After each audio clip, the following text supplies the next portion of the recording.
Jen Silvernagel, how are you? I'm good, Gary McGowan. How you doing? I'm doing well. We took a week off, but we got some good stuff. We did, yeah. Well, I mean, we had to. It was family reunion. There was That's no time. It was absolutely crazy. yeah. So today's show is going to be about the family reunion recap, with some ahas and some pretty amazing news coming out of family reunion, and more importantly, the info that we took down, and notes and notes and notes on how it can serve and support agents and help build and support to build their businesses. So let's roll the intro, Jen. Let's do it.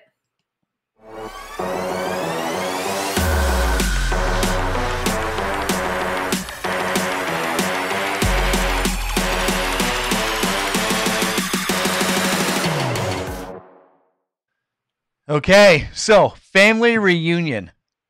It was last week, and it ran for basically 4 days. It was 3.5 days or so, but we call it 4 days of basically nonstop information overload. Like Yeah. it's there's the old comment, drinking from a fire hose. What's more than that? I don't just diving right into the fire truck. I guess, yeah. Yeah. There was just so much, whether you're a brand new agent or you've been in the business for, 30 plus years and you're still rocking it. There's something for everybody. And I think, Jen, this was maybe the sixth or seventh family reunion I've been a part of. How about yourself?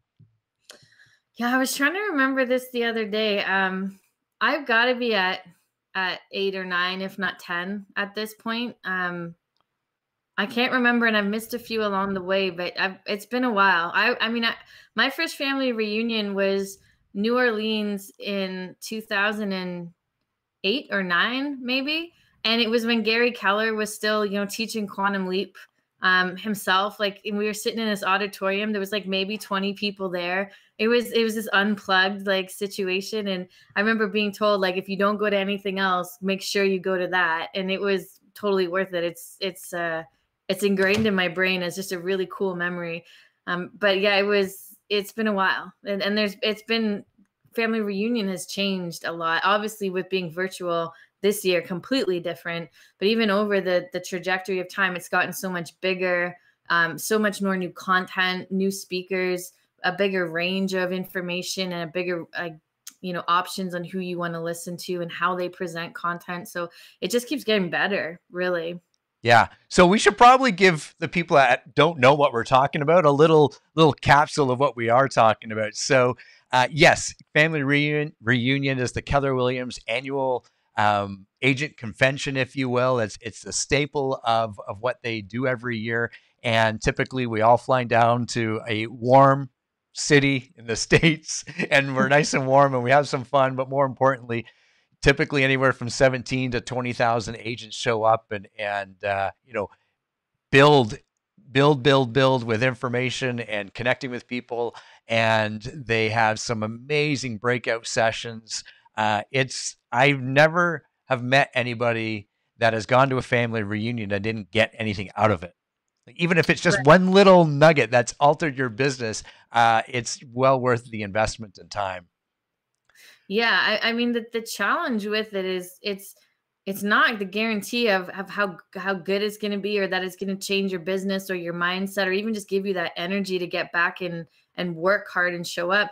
It's coming home and then implementing what you take away from it. That's the challenge, because sometimes it's just, there's just so much, or you fall back into your old routines. But I have notes from years going by that I still keep, because I know as eventually I will actually go back and read it. And it reminds me of just the little nuggets that you picked up along the way, right? And I had to learn somewhere in the journey to just focus on those one or two things and focus on implementing those in that year in my business to actually do it. Otherwise, you just didn't get it done, right? It's a wealth of information. Yeah, it's good. So Jen, I didn't tell you this, but I got a little 1.5-minute promo video of a family reunion. They haven't released the final promo video. We're all kind of sitting and waiting, looking forward to watching that. But let's roll the one that they did just before it started here. Hello, Keller Williams. It's Marlise, your KWRC HQ correspondent, here to walk you through some of the hottest new features of the Family Reunion digital platform. This year, the world's largest real estate training event looks a little different, but you can expect cutting-edge vision, innovation, breakouts, and culture to prepare you to win the real estate market of today and tomorrow. Let's start with the exhibit hall, where you can find the exhibitor you're looking for based on the business problem you're trying to solve. And while you're bouncing around, you can keep up with what's happening on the main stage thanks to the sticky video player that stays on the bottom of your page, even if you leave your virtual room. Just don't leave your physical room. We're also thinking way outside the Zoom box with interactive workshops, breakout sessions, masterclasses, and my personal favorite, game shows. But the real theme of this year's event is connection, and there are plenty of ways to do it. Connect with Gary and other headliners through emoji reactions in the general session chat. Connect with your fellow attendees and grow your referral network by bouncing around the new topic and role-based chat rooms. And connect with your friends and followers by recording and sharing custom video and photo content in the virtual social studio. All you need is an internet connection and a passion for growing your business. There's so much more that's going to set FR apart from any other real estate conference this year. Insights from the industry's biggest names, a library of video recordings you can access during or after the event, and the final round of the first ever KW Script Off Championship. But it's best if you experience it all for yourself February 15th through 18th by registering for Family Reunion today. See you there.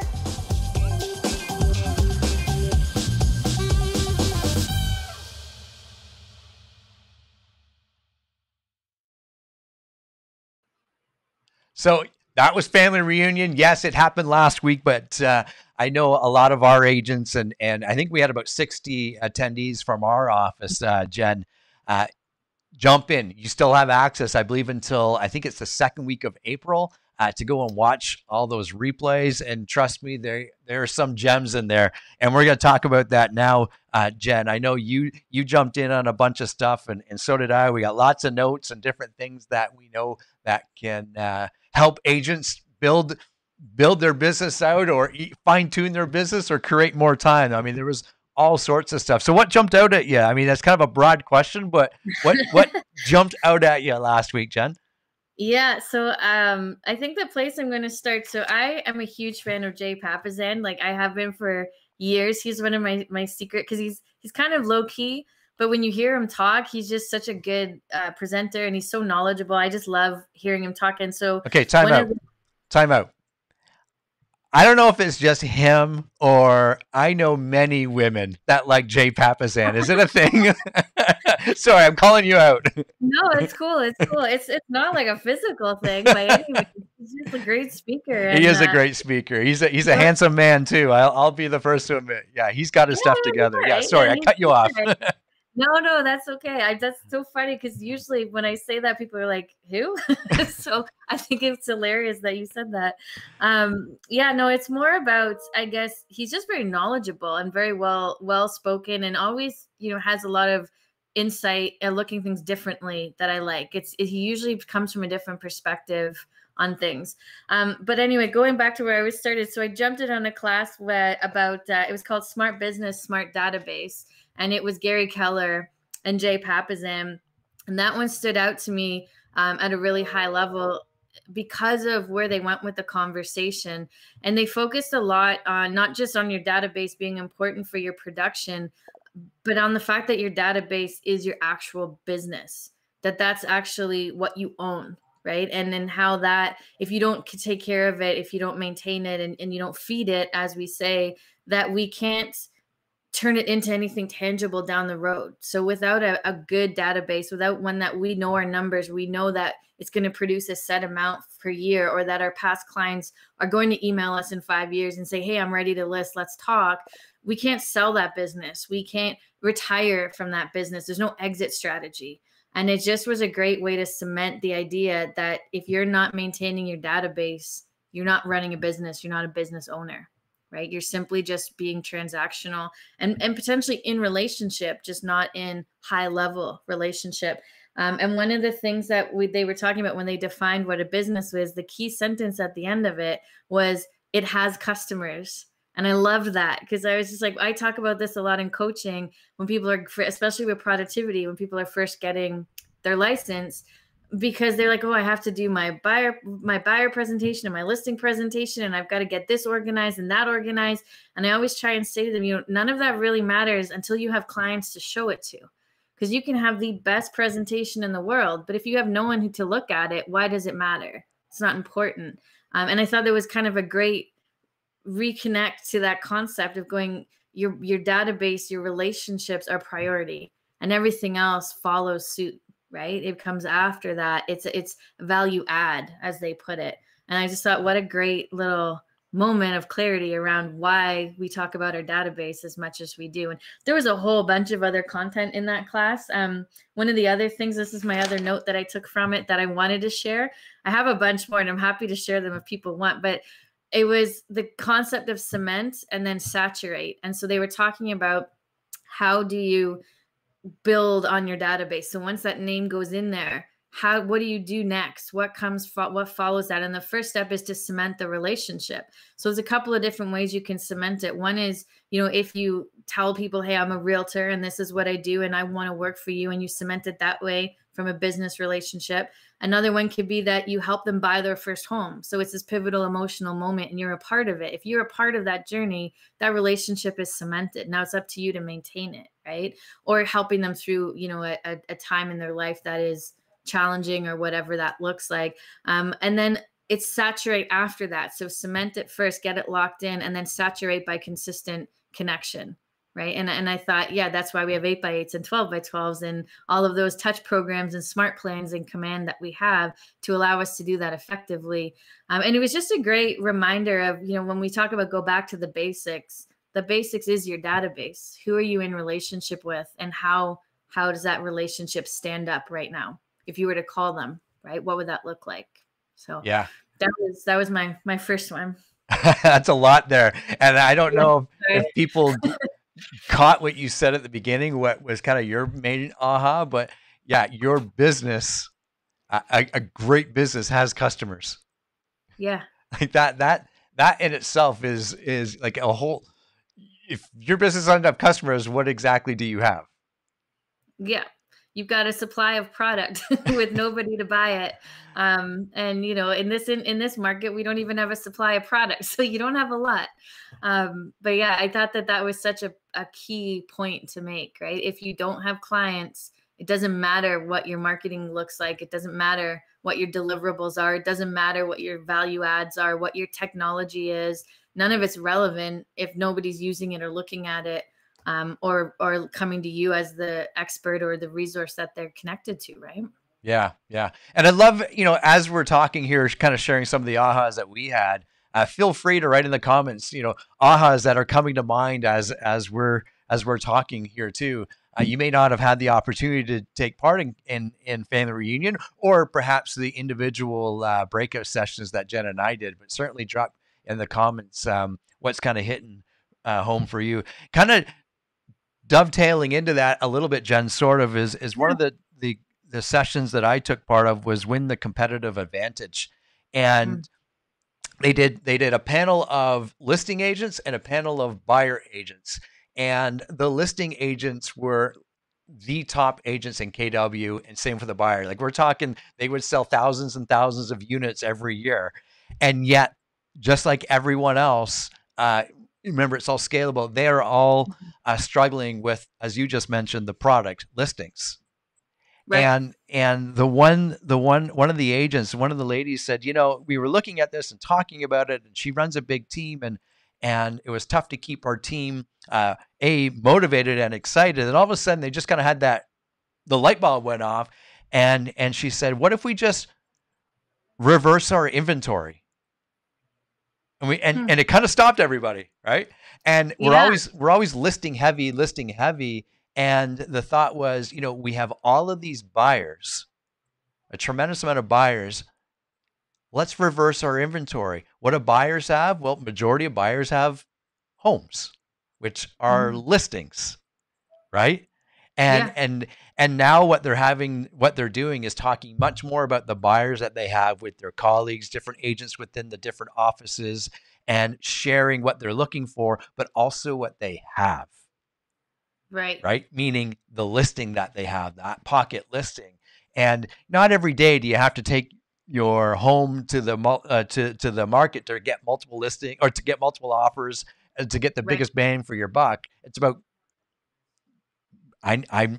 upgrading my home or moving or doing whatever. I need to get this home sold so I can buy this one. And it's and for them, it was all about having the right conversations. And I love the terminology about reverse your inventory, because it was just a mindset change, right? That's all it was. Yeah. Yeah, it took me a minute when you said it. I was like, what do you mean reverse your inventory? That makes a lot of sense though, right? When we have those buyers that have product and we're lacking product, it makes perfect sense to kind of try and get those connects going on. And what a great way to create a private market, right? For lack of a better word, and create potentially an even better opportunity for your clients. I love that. Yeah, that's really cool. You got to just think outside the box in these markets, right? And figure out how to do something differently. Do what everyone else is not doing, as I like to say, right? Like, what is it that everyone else is not doing? Go do that. Yeah, And go do that. Yeah. Yeah. And yeah, all part of that was, be a source of inventory. These are just some of the notes I wrote down. And Tim Heil went on to say, and in a sense, we're doing that with the agents within our office and the agents that are on Broker Bay, but almost becoming a mini MLS for the market, or for your own market center, your own brokerage, right? Your own database, and being able to connect with people like that. And so for instance, here's something for you. Like, if you've got 4, 5, 10, 20 buyers and you're not seeing the inventory, my question is, well, how many conversations are you having with agents even within your own office? Because those same agents typically have 5, 10, 20 buyers as well. So let's start having more of those conversations. Pick up the phone or jump on, your social media and start having those dialogues. But I thought that was really, really cool. Yeah, I like that a lot. And it's I love getting the new ideas and bringing them back, and just like, it's so funny sometimes too, because you have this great idea, you pick up that little nugget and you're so excited, and you tell someone else and they're so excited, and it creates this whole little like cycle of everyone just kind of getting into motion about something and creating that momentum, right? And sometimes that's all you need, is just that push and momentum to make something happen or figure something out. Yeah, exactly. What else caught your attention last week? It's so hard to narrow it down. One of the so there was another session with Carl Liebert and Gary Keller that I know you watched as well, and I thought that was just enlightening. I really enjoyed that for multiple reasons, and this is a totally different topic maybe than what you would think I would say, but I actually really enjoyed how Gary interviewed Carl, and it was just something I was paying attention to. He very simply, if you actually watch the video back, he doesn't talk very much. He just asks a question very calmly, and then just kind of every time he just leans back a little, and then Carl just talks, and then he waits till he's done, and he's like, yep, exactly. And then he just asks another question. And I was like, well, that's pretty interesting. And just showing the high level of communication skill too, right? That he can speak to them like that. And it seemed he was engaged, and you could tell that he was engaged. He was listening intently. He never interrupted. He never spoke over. He never tried to get his point in. And I thought that was really interesting, because it was making me think about how are we talking with our clients, right? Are we hearing what they're really saying? Are we paying attention? Are we listening to them intently? Or are we listening to make our next point, right? As we often kind of do, to get to the result that we want. That wasn't where I was going with this, but it just popped into my brain. But the point that Carl Liebert made that I thought was actually really interesting, or a really good one, was the curse of getting big, right? He talked about, as we grow, and I was thinking about our teams, and when I was listening to this, that when we start to grow, we stop listening to each other. And we stop asking, because we're so focused on what we think the right thing to do is, or what we believe the right path is. And a lot of the time, if we slow down and we just take a breath and we look at our problem that we're trying to overcome, and then we look at our people on the ground, right? The guys who are out in the market, the people who are working hard and either getting results or not getting results, there's a good chance that they can give you the answers if you're willing to listen to them. So when you hit a plateau in your business growth, stop and ask the people around you what they think the answers are, and then listen to what they're telling you, instead of thinking that we already know what's best, or as they phrased it, what the ivory tower that they're up there kind of knowing, like telling us what to do or telling us what we should be doing when the answers are right in front of us and we're just not opening our eyes to see it. And I thought that was relatively profound, actually. Yeah, I really like Carl, and I had not have an opportunity to listen to him speak or see him before. That was my first experience. And for those that you don't know, back in I want to say either December or January, Jen. Now I don't recall. Carl Liebert was announced as a new CEO of KWX, which is the parent company of all the Keller Williams different companies, and it was a newly formed company, so it's a new position, and nobody really knew Carl, so that was that. And this was the first opportunity that we got to see and hear him, and yeah, I was captivated from the moment that he started telling his story. Now, part of it is because he's got a sports background and played at a very high level and with some people that you would recognize from the NBA. But but yeah, he is a really great storyteller. You can tell a great leader, and you can tell just within the short amount of time the leadership that he's provided. He's got a lot of, call them raving fans within KW leadership because of his leadership style, which I thought was really cool. Really. I'm looking forward to seeing more of him. That's what I got from that. Yeah, I loved listening to him speak, to be honest. He made such great points in such simple ways. And I thought, I loved that. I was like, I would love to be able to speak at that level or present my thoughts in that way, right? He was just so well-rounded. And also, everything he said was really valid. He talked a lot too about how he enjoys being the underdog. And he perceives, in our industry that we're at Keller Williams is somewhat of an underdog in our world. And he really liked that. That was one of the things, because Gary asked him, why did he pick KW? Like, he had so much opportunity. Why did he pick Keller Williams as his place to go to? And that was his reasoning, that he loved the culture of it, of course, and what we had to offer and the vision that Gary had and what it's been and turned into so far.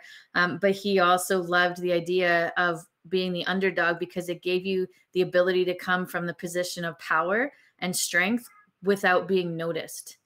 And I thought that was a really interesting perception to have of that role. Sometimes when we think of the underdog, it's like everything's against us. And he completely flipped it and actually said, that's what gives us the power, that not people aren't expecting us to do the things that we're going to do. Yeah, I love it. I love it. Yeah, I like I said, I'm excited to see more of them, and I think we're going to get that opportunity. Obviously, cool. Yeah, speaking of Jay Papasan, as you were earlier, one of the things that I've always admired about Jay and his wife is they spend a tremendous amount of their time investing in different investment properties and understanding investment properties and understanding. Maybe more importantly, wealth creation. I know we talked about that here too on the different episodes here. And so he and Gary kind of went back and forth in a session called The 7 Traps Between You and Financial Wealth. And I recommend everybody go watch that. It was, it affirms a lot of the things that you're doing, and then also adds some of the things that perhaps you're not doing. And I know for me, there's a few things in there, and whether it's creating wealth through owning investment properties and having passive income, they really looked at basically selling real estate as a realtor. Like, that is their job. That's not creating wealth, right? It's what they do every day. Creating wealth is the opportunity, like buying investment properties, having some passive income in the different income streams, and the big thing there. And they kind of went down the 7 traps, and the first one just knocked my socks off, because I hadn't really thought about it before, right? And I got it up here. The first one is, and the phrase that they used was freedom number. So the first trap here is not knowing your freedom number guarantees unhappiness. Okay. And I'm like, okay, where are they going with this? But really, in how they explained it was, a lot of us perhaps, okay, we buy one. Here's the screen. We buy one, then we want to buy 5 properties, then we want to buy 10, and the number just keeps going and going and going. Or you do 5 transactions, 10, 100, 200, but you just keep going because you don't know what your freedom number is. You don't know what that financial number is, so you can just stop and start to give back. And people often, in all the interviews and the different conversations that they have, people would just work and work and work, or keep buying and investing because they actually don't know what their exit is, or they don't know their end game. And I thought that was kind of, we always think about it, but to actually like write it down and reevaluate it all the time. I thought that was really a really great point to make. Really, really great point. Yeah. I love that. And it's funny, as you're saying it, it almost creates a sense of relief, because it's like, oh, there is an end. Yeah. You know what I mean? Like sometimes we're so focused on where we're going that we don't think about what the end is, what the exit is. And it's kind of nice to know that it's not forever. You can make that decision and have that exit. I love that. Yeah, there's a whole bunch here. I mean, we could do a whole hour session on this. Well, they did, so we could too. Yeah. But that's one that really jumped out at me. Of the 7 traps. The other one that I think anybody, doesn't matter if you're buying properties or investing in the stock market or what have you. It doesn't matter what you're doing in your business or life today, but understanding where your money goes is a big thing. And the one that I also liked was untracked dollars leads to dumb money. Right? We always talk about, every dollar in or out has to have a label. You should never have money left over because it should be labeled as something, right? And I thought that was a good one. Unchecked optimism exposes you to the unexpected. I always laugh as you're just making me think about this on on our KPA. So for the non-Keller Williams people, it's an assessment tool that we use at Keller Williams regarding job fits and role fits. And on my KPA, it says I'm too optimistic to be a productivity coach. And it always makes me laugh when I hear about unrealistic. And that's why it says you're so optimistic, you might not think about the things that could be a problem. And you learn to adapt and understand that and implement it properly. But it reminds me of that. It's the same concept, I guess, in theory, right? Just applied to finances. Yeah, it totally is. And you and I are very similar there. I'm very optimistic too. And for the people that are like, well, what if this and what if this? I'm like, really? Like, you're stopping me from doing what we should be doing. Don't worry about it. It's fine. That's funny. Little insight to me and Jen. Yeah, exactly. Yeah. Very good. Very good. Yeah, I mean, that session there, I highly recommend that session, or reaching out to me and Jen for some of the our notes on it. And really it's all about understanding the outcome, right? And having a plan. I mean, that's probably where you should start first, is having a plan, knowing where you want to go to so you can plan towards that. In fact, here's the 5 questions. We can give these really fast and then move on. 5 questions to avoid the 7 traps. And it's similar to our 3 questions when buying investment property, but they gave you 2 bonus ones. What do you want? When do you want it? How will you get there? How will you track along the way? And lastly, what will you do when you get there? I mean, Jen, you and I could coach to that all day. All day. And especially the how do you track part. I like that part because it speaks to my coaching mind. But I love that. And what are you going to do when you get there, right? Like, what's your purpose for it? What's the purpose for the goal? It's just such an important thought to have. It's great to have goals. If you don't know why you're doing it, odds are you're not going to achieve it, right? Yeah.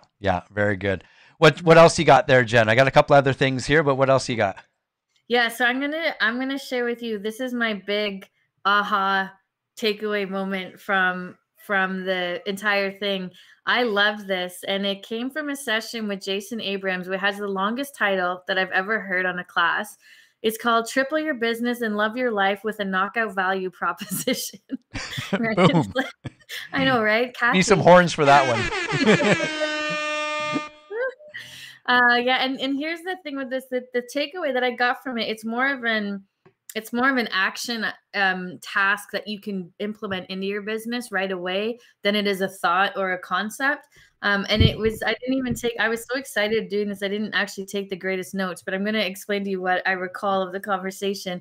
So Jason, they were talking about acknowledging your relationship with your database as part of your value proposition. And not only acknowledging how you want it to look, but where are you at right now? And so what they recommended doing was getting, you're going to get 2 pieces of paper, and you're going to write emotion, data, and service on each piece of paper. And then on the first piece of paper, you're going to put area 1 in between transactions. So when they're not an active client. And area 2 on the second piece of paper when they are transacting. So when they are an active client. And then you're going to list on those categories how do you show up emotionally when they're not a transactional client? What data do you provide them when they're not a transactional client? And what services are you providing when they're not? And then do the same when they are. And what's going to happen is when you look at it, and it will give you an indication of your database management and what you're missing from your business and where the gaps are, and allow you to then go back and fill those gaps in. And then you can create your goals for what you want that to look like. So you can do the same exercise again with the same categories, but for where you want it to be. And then it's going to give you an exact range of what you need to do to get to that end goal. And I just thought that was so brilliant. I don't know why I was so befuddled by that, but I was just like, it's just so clear. It's such a simple thing to implement, and it's going to have probably the biggest change on your business that anything could have, because it's going to level up your database, right? Yeah, I think that's insightful, like incredibly insightful. So looking at that, what do you think I know you had like kind of the three items there, but is there one that's got more priority over the others, or they have to work together? They have to work together. The one that actually had the most emphasis was emotion. And the reason for that being that's actually your person-to-person relationship. So, data, we can provide data. We can give them a monthly nurture plan. We can do, hey, here's the market update, just listed, just sold, all of that stuff. That's all data, right? That's easy to do. Service, that's somewhat simple as well. Are we dropping them off leaf bags in the fall because they're a past client? Are we giving them a list of our landscaper, our plumber, our electrician, all that sort of stuff? Those are all services we're providing. Emotion is, how are we showing up for them on a relationship level? How often are we engaging with them, right? Do we know what's going on in their world? When things are happening, are we connecting and calling and saying, hey, like, congratulations on your grandkid, or this just happened, or do you know something is going wrong, and are you offering to help? And what sort of emotional connection do you have? And the big part of the conversation led to, the stronger the emotional connection, the stronger the loyalty, the more value to your database, right? Big picture, when we kind of pull back out from that conversation. That reminds me a little bit of what Tim Hiles said in one of the other sessions, is having that emotional connection to the database. And I know we've kind of heard this saying before, but facts tell and stories sell, right? And that gets you into that emotion piece of the relationship for sure, right? And I thought that was a good reminder of, I can stand here just like the rest of them and give you facts and stats, but it's what connects it is the stories and that emotion for sure. Yeah. Very, very cool. Yeah. And there's certain things we can't change about what we do. Our services, our industry is our industry. There are certain things that most agents are going to be doing. And so how are you doing more? How are you showing up at a level beyond just doing a transaction or writing a deal? And, to get to that level, you have to have that connection. There has to be that authenticity and those above and beyond actions that come from a place of genuine care and genuine relationship for them to land properly, right? Yeah. Yeah. And some of the, some of the cool things that come out of that are, tremendous relationships. Like it's an incredible bonus, right? Yeah. I have friends that we were just friends prior to actually transacting together and I done some business with them, but now we've become great friends, Like the whole industry, if you look at it from that perspective and not just from a transactional point of view, Yeah. it's there's so many amazing different types of rewards, Yes. right? And Yeah. to me, that's the best one. Money's Yeah. money. You know, we I'm can go make money anywhere, but Well, I think that's just it. You know, you can make money doing a lot of different things. You don't get the insight into people's lives the way we do in any other industry. Not at the level that we do, right? Like I have clients, like same thing that, you know, we started out as clients or we started out as somewhat friends or acquaintances. And you know, I'm somebody that I was the first person they told that they were expecting their first baby, or the first person that told when they were engaged, or who called and said, hey, you know, we just lost a family member. Like you're a part of all of those pivotal moments in people's lives, and you want to be the person that they feel comfortable and trust in calling with all of those situations, good and bad. And it does bring you into their world. It does generate authentic relationships that go beyond real estate, right? And that's probably my favorite thing about this business too. You know, those are the good moments. Those are the good things that the reason we do this. So for all the realtors that say I do this because I want to help people, you know, that's how you do it. yeah, yeah, that's very true, very true. So as we kind of wrap up things here, Jen, what like family reunion was like? Finish that sentence for you. What was it for you this year? Do I have to use one word? That's really hard. It was invigorating, exhausting, and eye-opening, I would say. Yeah.